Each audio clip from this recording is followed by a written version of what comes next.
L'instant culture art a démarré depuis maintenant 2 minutes. On vous a juste donné le temps d'aller chercher vos blocs-notes pour mieux être cultivé. Oui, parce que vous savez, mettre en plus à votre vie, c'est notre quotidien. Alors, Jack, ton instinct déjà certifié, ton invité aussi à installer. Clairement. Parce qu'il m'a dit, si je lui ai fait l'introduction bien chic, bien truc, aujourd'hui ma chronique, je vais bien la faire. Donc, je vais d'abord installer mon invité pour que je m'exprime. Donc, mon gars, exprime-toi. Il était une fois une localité qui allait marquer l'histoire, la légende, la culture d'un pays.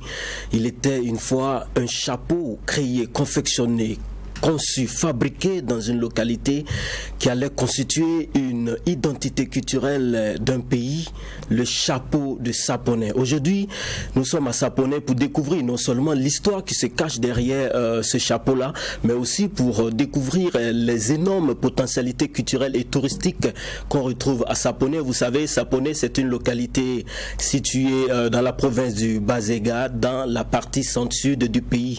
Mesdames, mesdemoiselles et messieurs, chers téléspectateurs, aujourd'hui, nous sommes honorés par la présence de Monsieur le maire, lui-même en personne. Bonne arrivée. Merci.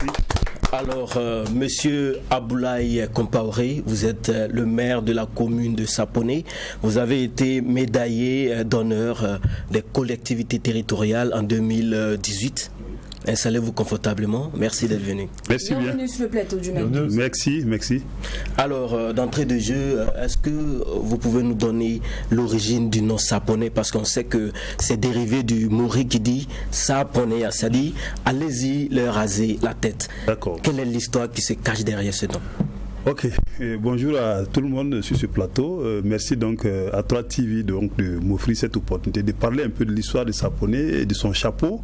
Je profite pour faire un coucou donc aux populations de Saponnet qui me suivent, ils suivent cette émission. C'est nous qui vous remercions. Voilà, monsieur donc avant de commencer, je vais brièvement présenter la commune.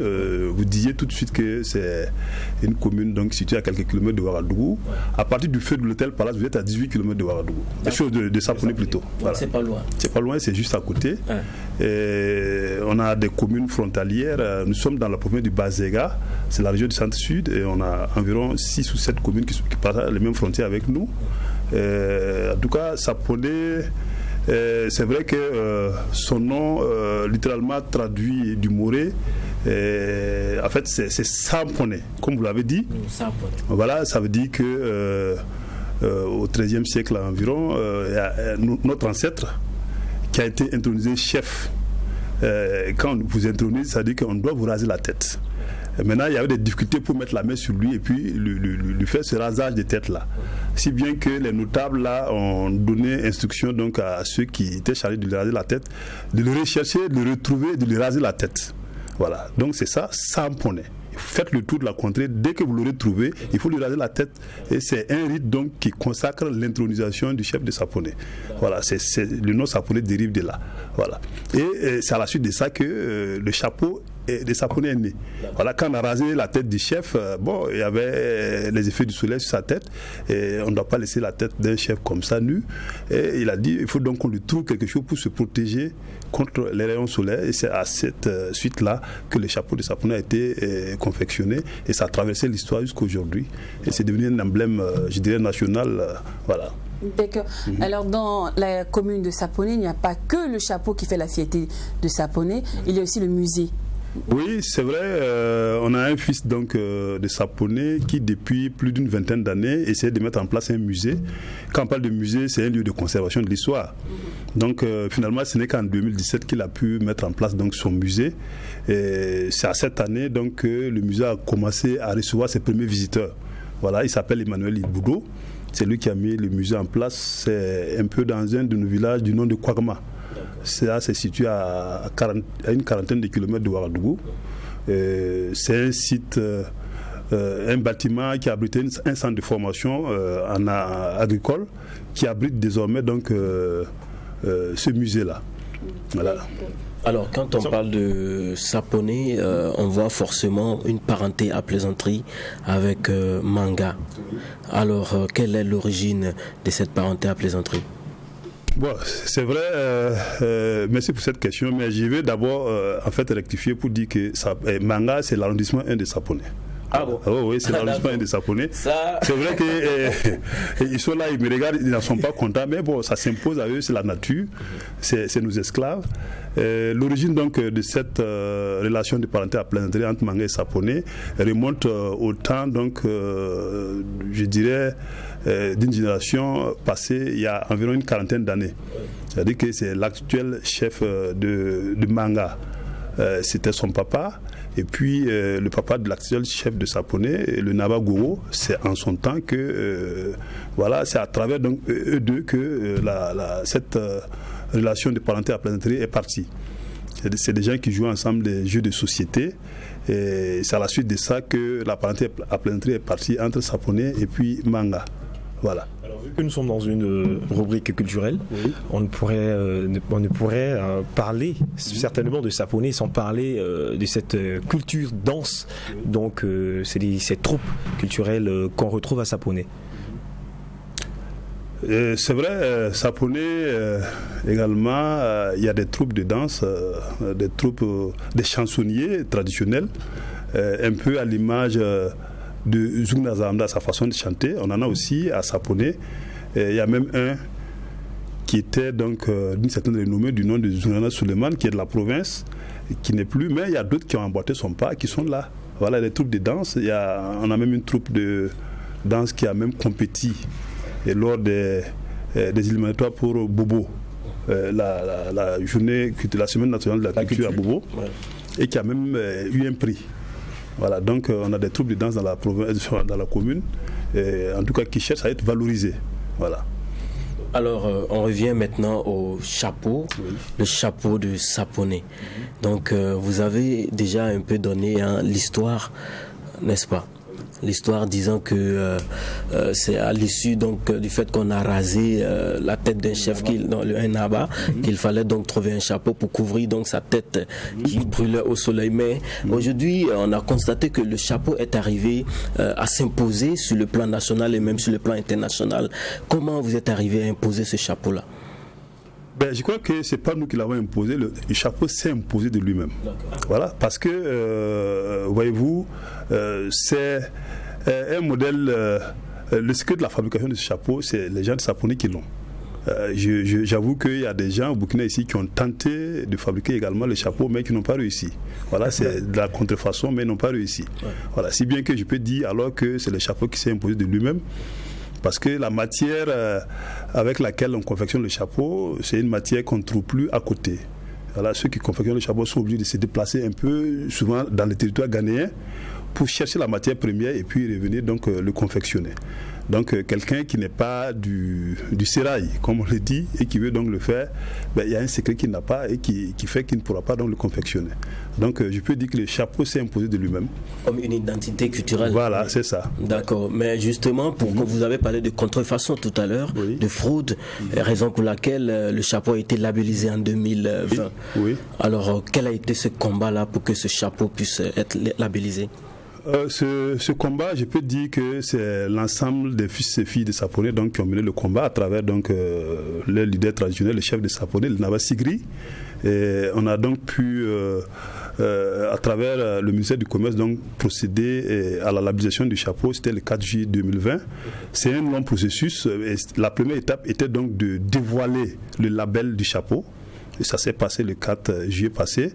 Et je crois qu'après cela, maintenant, il y a ce qu'on appelle l'indication géographique, je crois.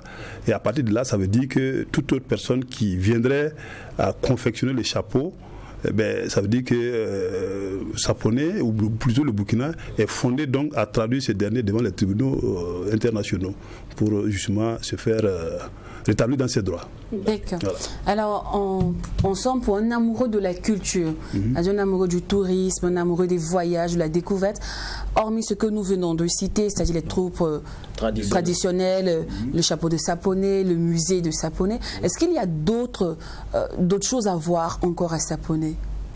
Bien sûr, il y a d'autres choses à voir. à Saponné, bon, c'est des choses qui ne peuvent pas se raconter. Si vous y arrivez, vous verrez bien sur place des choses qu'on ne peut pas peut-être qu'on oublie de parler de ça ici. Vous pourrez les voir sur place. Mais il y a aussi des projets dans le domaine de la culture que nous avons au niveau de la mairie.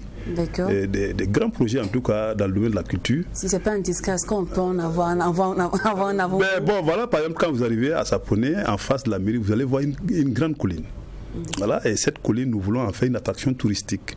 Un peu à l'image donc de ce qu'on voit à la télé. On voit une colline ou bien une montagne sur le flanc, chose duquel on a écrit Hollywood, des trucs comme ça. On pourrait valoriser ça, faire des escaliers de sorte à ce que les gens puissent gravir ces escaliers et se retrouver en haut. Bon, c'est un peu des choses de ce genre-là que nous avons imaginé, que nous voudrions mettre donc en œuvre. Et puis bon, ça va certainement attirer des touristes et puis ça va faire aussi des entrées, des recettes, voilà, pour la commune. Alors moi je suis une femme, moi je suis une dame, et c'est le mois de la femme. Donc je vais essayer de militer à l'endroit de mes femmes, de mes consoeurs. Moi je veux savoir, est-ce que la femme de Saponné, est-ce qu'elle arrive à s'intégrer, est-ce qu'elle a sa place dans les différentes actions? Est-ce que vous pensez à elle au quotidien lorsque vous, en tant que maire, vous faites vos projets? En tenant compte des femmes. Oui.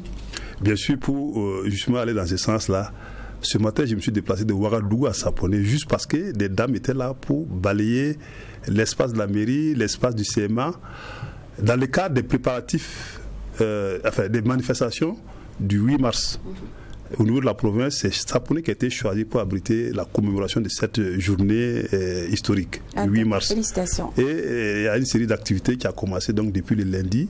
Et aujourd'hui, c'était une journée de salubrité donc, de la mairie, du CMA et puis de la préfecture, en tout cas d'un ensemble d'institutions. Voilà. Donc, et pour revenir un peu à votre question, le chapeau de Saponné, c'est en majorité des femmes qui le confectionnent. Hein. C'est les femmes qui... Oui, c'est en majorité des femmes. Voilà. À l'occasion, je pourrais même vous montrer une vidéo où vous verrez des femmes assises en train de confectionner les chapeaux. Voilà. Et nous, dans nos actions quotidiennes, nous essayons autant que faire se peut donc d'intégrer la femme parce que sans elle, bon, le monde n'est pas. Hein.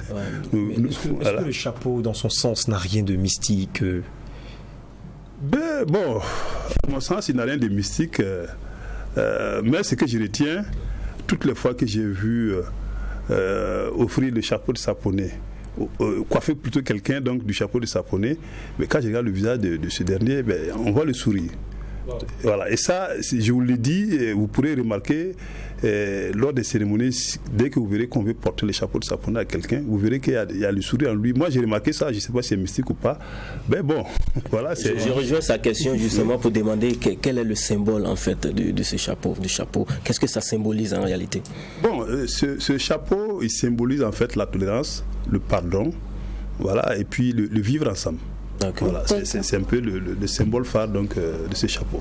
Alors, monsieur le maire, c'est bien que vous êtes élu depuis peu, tout ça. Oui. Nous, ici, on donne l'occasion à tout le monde, en tout cas, de battre les campagnes, d'être un avant-gardiste. Oui. Donc, vous êtes là et le peuple vous regarde. Oui. Toute la population de Saponné vous regarde. Et en plus, qu'on est dans l'Instar Culture, toute la jeunesse se demande, monsieur le maire, pour nous, là, qu'est-ce que vous nous promettez cette année 2021? Surtout au niveau de la culture, nous, la jeunesse, qu'est-ce que vous nous promettez? Qu'est-ce que vous pouvez de faire cette année pour nous?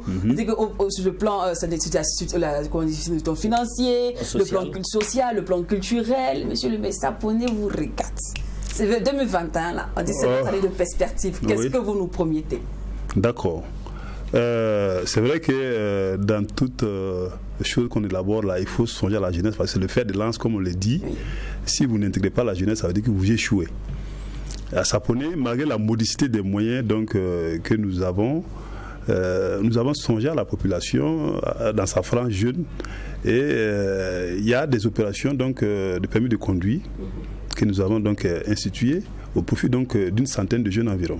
Voilà, sur fonds propres. Et nous avons également engagé des sessions de formation à l'endroit donc, de la jeunesse dans certains domaines. Je vais parler ici de la couture, une formation en cours qui a pris fin. Je crois que c'est le mardi que les formés doivent recevoir donc, leur certificat donc, qui prouve qu'ils ont été formés. Et il y a une série de formations aussi en agriculture, qu'on prévoit faire au cours de cette année. Aviculture. Aviculture. Voilà, aviculture, chose de la volaille, quoi. Ouais. Parce qu'à Ouagadougou, comme ailleurs, bon, les gens mangent chaque jour du poulet. Ouais, tous les jours. Voilà, donc c'est un business qui peut marcher. Donc on veut intéresser la jeunesse donc, à cette activité-là. Voilà. Monsieur le maire, merci d'être venu. Merci. Voilà, okay. Donc chers téléspectateurs, on espère vous avoir été utile sur ce coup-là. On a découvert Saponé dans toute sa diversité culturelle. On va se donner rendez-vous à la semaine prochaine pour une autre découverte culturelle.